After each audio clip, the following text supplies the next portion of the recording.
Monsieur le maire, vous avez la parole.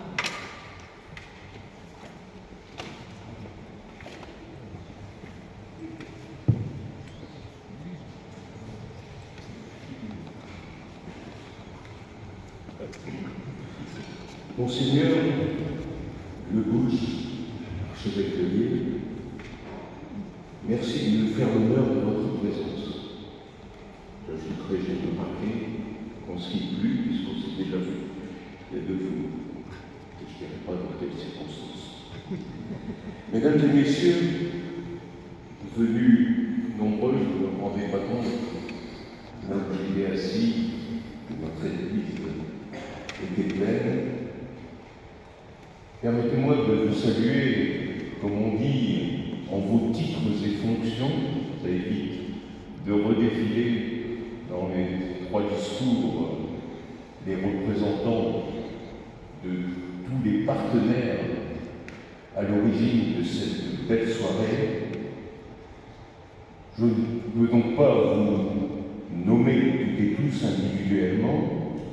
d'une part en raison de votre nom, mais aussi en raison de votre diversité, de ce que les uns et les autres,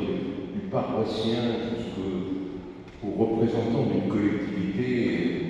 c'est cette diversité qui fait aussi cette richesse pour cette belle manifestation en cette église Saint-Pierre de faire ce tour. Je me dois, même si ça a déjà été fait, de saluer néanmoins plus particulièrement Monsieur l'architecte en chef des monuments historiques, Vincent Brunel, en charge de la maîtrise d'œuvre du chantier. Je veux aussi saluer, qu'ils soient ou non là, les entreprises, les ouvriers, les compagnons, on le redit heureusement de plus en plus souvent, qui se sont succédés sur ce chantier dans cette église durant 4 ans. Et bien sûr, les représentants des financeurs qui nous ont aidés à mener cette importante restauration d'un coût d'un peu plus de 3 200 000 €. La métropole européenne de Lille, en tout premier, qui a accordé plus d'1 million d'euros de subvention, la DRAC, 8 300 et quelques euros, la sauvegarde de l'art français pour 10 000 € et le département pour 4 200 €. C'est, Monseigneur, mesdames et messieurs, avec, vous le sentez peut-être un peu, avec une émotion particulière qu'il m'est donné de m'adresser à vous en tant que maire de la commune de Villeneuve-d'Ascq, propriétaire de cette église de Saint-Pierre, après 3 autres inaugurations municipales qui ont conclu ces dernières semaines l'achèvement à Villeneuve-d'Ascq d'une maison de santé pluridisciplinaire, à transformation de la Rose des Vents et l'école de musique et de danse, dénommée maintenant Yvan Renard. Et ce, 4 inaugurations, quelques semaines avant la fin de mes 50 ans de mandat villeneuvois, dont 7 de 6 ans en tant que maire. Une inauguration qui sera donc ce soir pour moi ma dernière, avec donc une émotion, je le répète, particulière, s'agissant d'une église, et j'essaierai de m'en expliquer pourquoi dans les prochains propos. L'église Saint-Pierre de Flersbourg est en effet une des 4 églises villeneuvoises dont les communes de Flers-les-Lilles, Naples et Ascq sont devenues propriétaires de par une loi non pas de 1905 mais de 1908, mais qui faisait référence aux propriétaires en 1905. C'est un petit peu compliqué, mais qui avaient donc en commun ces communes d'hériter de ce patrimoine sans en avoir donc décidé elles-mêmes les constructions, qui n'est pas le cas quand on fait une école, salle de sport, tout autre équipement. Mais s'il nous appartient, en tant que propriétaires, de ce fait d'en assurer l'entretien, les réparations et les rénovations nécessaires, ce n'est pas simplement parce que ce sont des lieux de culte. C'est important que ce soit des lieux de culte, mais pas simplement. mais aussi parce qu'elles sont au cœur de nos patrimoines, de nos racines et de nos traditions, un peu malmenées ces derniers temps par certains dans toutes les communes. Des édifices communaux qu'on aime à regarder, à visiter, à s'y retrouver, y compris avec soi-même, et ceux que l'on soit, croyant ou non. C'est pourquoi, après les églises d'Alat, d'Ascq et de Flers, la restauration de l'église Saint-Pierre de Flersbourg s'est inscrite dans cette volonté municipale de valorisation de son patrimoine, un patrimoine villeneuvois qui doit être conservé et valorisé pour être porté à la connaissance de tous, croyants ou non, villeneuvois ou non. J'ajoute qu'outre le bâtiment, le mobilier qui est abrité a fait également l'objet d'attention particulière. Ces dernières années, des sculptures ont été restaurées et remises en valeur. Ce que l'on voit derrière nous, l'hôtel lui-même, en fait partie, et des systèmes de sécurité ont été installés pour protéger l'ensemble.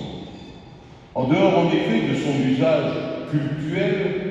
l'église Saint-Pierre de Flersbourg, comme d'ailleurs nos autres églises, est ouverte au public de manière ponctuelle, dans le cadre, bien sûr, des journées du patrimoine, ou régulièrement pour des concerts de musique organisés par des formations musicales villeneuvoises et des chorales villeneuvoises. Enfin, dès 2026, l'église Saint-Pierre de Flersbourg, comme je le demande depuis des années, sera ouverte au moins partiellement aux visiteurs, l'entrée de l'église étant toujours accessible et l'intérieur de l'église ainsi visible grâce aux portes vitrées. On comprendra qu'à ce stade, je n'entrerai pas dans le détail des travaux dont certains sont d'ailleurs apparus nécessaires au fur et à mesure du déroulement du chantier, ce que M. l'architecte en chef des monuments historiques nous a rappelé plus en détail. Je dirais simplement que, ce faisant, nous sommes inscrits dans une longue histoire commencée, nous dit-on, et ça a été aussi rappelé,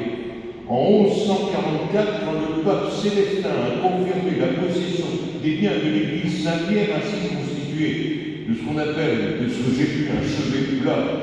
et j'avoue ne pas avoir l'explication précise de ce que signifie ce terme, entouré d'un cimetière, avant une reconstruction au XVIe siècle, qui lui a donné les grandes lignes, mais pas la totalité de ce que nous connaissons aujourd'hui, puis un remaniement profond au XIXe siècle à partir de 1842, tandis qu'au XXe siècle, dans les années 80, j'étais déjà là, et 90, nous avons bien sûr opéré des travaux de réparation et de transformation, tribune d'orgue, réouverture de la porte sud, transformation de la porte nord en vitrine, création d'un sas vitré et réparation des vitraux. C'est en 2017 qu'un diagnostic nous a interpellés, qui allait exiger de lourds travaux après ceux de l'église d'Ascq, des travaux qui ont donc débuté en octobre 2021 avant de s'achever aujourd'hui, 4 ans plus tard. Je ne vous en assénerai pas les détails, certains ont déjà été rappelés dans leur phasage par Dominique Furne, mais je veux vous redire une fois encore la passion qu'il a fallu à tous nos partenaires,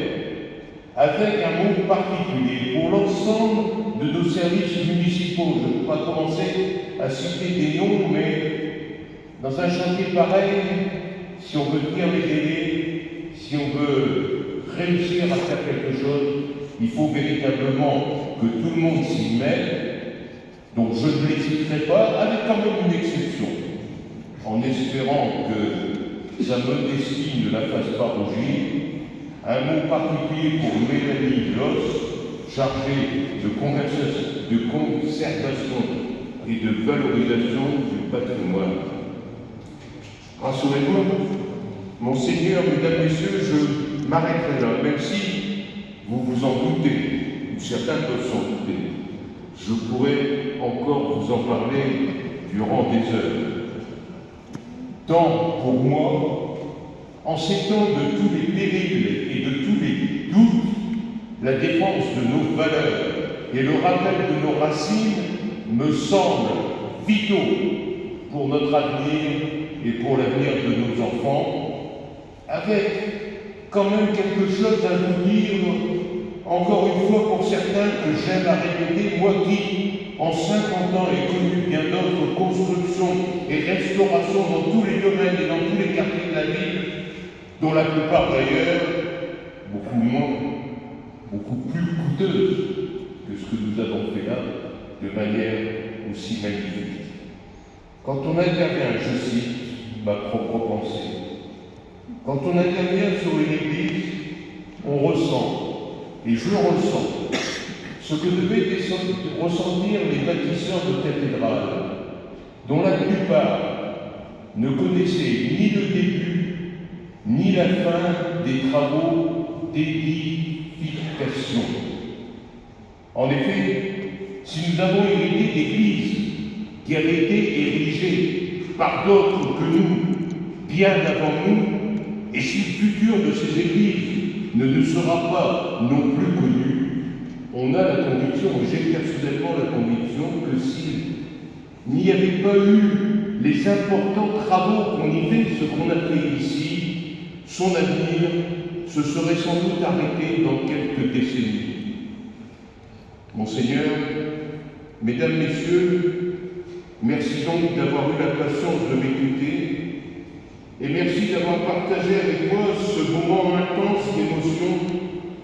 qui fera sans doute de ce 10 décembre 2025 une date que je ne saurais jamais oublier. Merci.